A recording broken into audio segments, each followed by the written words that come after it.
मैं इस्लामिक विचारधारा के खिलाफ नहीं हूँ। You are not against Islam? Not at all. और कोई भी अगर कोई हिंदू इस्लाम के खिलाफ है तो वो हिंदू नहीं है, क्योंकि हिंदू ने ये सिखाया है सर्वधर्म बराबर है। ठीक करना है, इनकी तबीयत ठीक करनी है तो एक ही इलाज है, वो है संपूर्ण बहिष्कार। आप इस बात से सहमत हो? हाथ खड़ा करके बोलो सहमत हो। चाहे कन्हैया जैसा बन के ये बच्चा हो, चाहे वो हिजाब में बच्ची हो जिस पर बीजेपी ने आफत करी।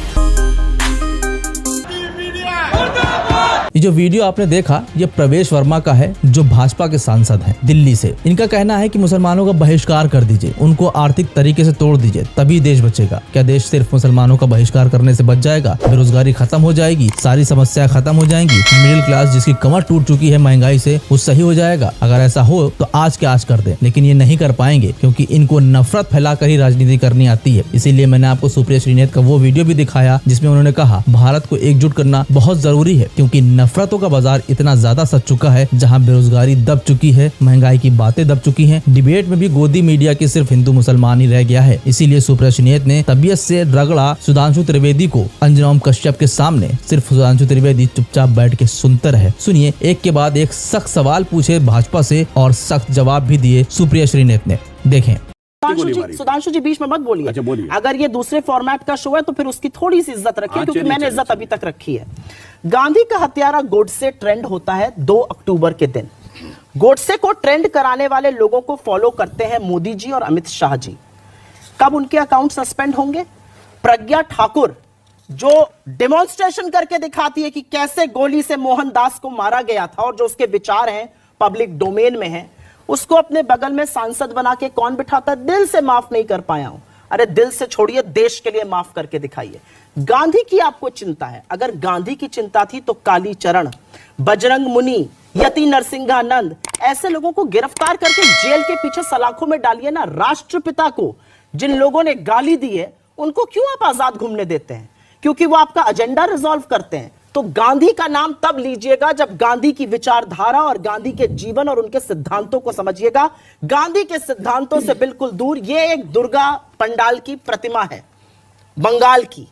हिंदू महासभा और स्वदेशी जागरण मंच जो आपके अफिलिएट्स हैं, उन्होंने इसका समर्थन किया है। इसके बारे में पोस्ट और ट्वीट किया गया है। महिषासुर की जगह आपको किसका सर यहां पे दिख रहा है?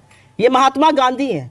क्या महात्मा गांधी की जगह मां के चरणों के नीचे महिषासुर की होनी चाहिए?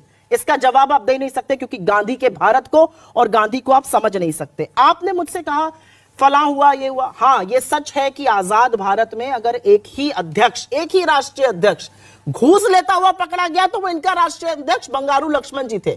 हमारे किसी के बारे में ये नहीं कह सकते हैं। इन्होंने कहा फला हमारा ये था। जेपी नड्डा जी जरूर अध्यक्ष हैं और उनका सिलेक्शन अभी फिर से हो गया है, लेकिन मुझे ये जरूर लगता है कि उनके रबड़ स्टैंप पर बात कब होगी। अब मैं आपकी बात का जवाब देती हूं। और इन्होंने एक बात कही, शिंदे जी का नाम लिया था, उन्होंने सॉरी कहा। एक शिंदे जी और हैं जो 20 साल से ऊपर आरएसएस के प्रचारक रहे। एक मिनट, जहां पे भी किया। एक शिंदे जी और हैं आरएसएस के जीवन भर प्रचारक रहे। उन्होंने आपसे, हमसे नहीं, टीवी डिबेट पर नहीं, कोर्ट में एफिडेविट और हलफनामा लिखकर देखकर यह कहा है कि आरएसएस दंगे कराती थी और आरएसएस बम फड़वाती थी जिससे कि बीजेपी को फायदा हो।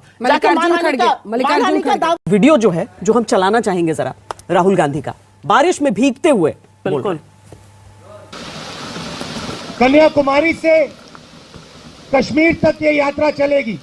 गर्मी, तूफान, ठंड इस यात्रा को नहीं रोकने वाली। और इस नदी में आपको नफरत, हिंसा, ये चीजें नहीं दिखाई देंगी। तो ये बड़ा अच्छा विजुअल तो था, पर इसका असर कहां तक पहुंच पाएगा? आपने एक बड़ी अच्छी बात कही, ये बड़ा अच्छा विजुअल था। ये देश का नजारा है और मुझे इस बात की खुशी है कि आज हम जो लोगों से जुड़ रहे हैं, और उसका जुड़ने का भी कारण है क्योंकि हमारे विपक्ष की बात को आज मेन स्ट्रीम मीडिया नहीं दिखा रहा है। इक्के दुक्के लोग हैं जो दिखाते हैं, मुद्दों की बात नहीं हो रही है। और जब हम जनता से जुड़ रहे हैं तो आपको लगता है कि हर चीज हम कोरियोग्राफ कर सकते हैं जैसे मोदी जी कर सकते हैं। नहीं, वो तो प्रभु हम हाथ जोड़ के कह रहे हैं, हर मोमेंट सांस लेने से लेकर उठने तक हम कोरियोग्राफ नहीं कर सकते। मुझे लगता है जिस तरह से जनता जुड़ रही है, चाहे इस बच्ची का लेस बांधना हो, चाहे कन्हैया जैसा बन के ये बच्चा हो, चाहे वो हिजाब में बच्ची हो जिस पर बीजेपी ने आफत करी, मुझे लगता है ये नेचुरल मोमेंट्स है। आज सोनिया जी चली और उनका जब जूते की लेस खुल गई, तो अगर राहुल गांधी जी उसको झुक कर वो कर रहे हैं, उनको पता भी नहीं था कि उनके ऊपर कैमरा है कि नहीं, और था भी नहीं। हमारे एक वॉलंटियर ने वो फोटो हमें भेज दी और मेरा ये डिसीजन था कि हाँ हमें इसे लगाना चाहिए क्योंकि एक माँ है वो। मुझे लगता है कि हिंदुस्तान में बहुत प्यार है और प्रेम है और वो हमें बहुत मिल रहा है इस यात्रा पर, और उसी के कारण भाजपा में जो बौखलाहट है, जो घबराहट है, चाहे चुने हुए मुख्यमंत्री अब शब्दों का प्रयोग कर रहे हैं, चाहे मंत्री साहिबा खुद सफेद सपाट कैमरे पर झूठ बोल रही हो, चाहे ट्रोल आर्मी पीछे पड़ जाती हो, चाहे एक 5 साल की बच्ची के चेहरे में नफरत नजर आती हो, ये बीजेपी की घबराहट है। मुझे ऐसा लगता है इस देश के लिए ये घबराहट और डर बहुत जरूरी है। हाथ धोकर आप लोग पीछे पड़ गए हैं कांग्रेस पार्टी के राहुल गांधी के इस भारत जोड़ो यात्रा की वजह क्या है? एक के बाद एक जो सवाल दागे गए उनका तो यही इशारा है कि ये मिथ्या क्यों है। ये मिथ्या भी बड़ी सोच समझ के प्रोपोगेट करी जाती है। क्या मिथ्या है? 14 ऐसे राज्य हैं जहां पर भारतीय जनता पार्टी निस्तो नाबूद है, सरकार नहीं है उनकी देश में, तो कोई ऐसा डंका नहीं बज रहा है। यह भी एक मिथ प्रोपोगेट करा जा रहा है, एक मिथ्या है। 14 ऐसे राज्य हैं। 2019 में इनको प्रचंड बहुमत मिला, अच्छी बात है, सरकार बनी, हम उसका आदर करते हैं। 20 करोड़ लोगों ने इनके मत में और 40 करोड़ लोगों ने इनके खिलाफ वोट दिया था। यह लोकतंत्र है, तो यह मत बोलिए विश्वास नहीं है, क्योंकि हमारा एक ऐसा सिस्टम है, और मैं उन पे भी आती हूँ क्योंकि हमारा एक ऐसा सिस्टम है, मैं उस पर हर चीज पर जवाब दूंगी, और जवाब देना इसलिए जरूरी है अध्यक्ष पद का चुनाव लड़ रहे हैं। ये भी इनका फैलाया हुआ मिथ है।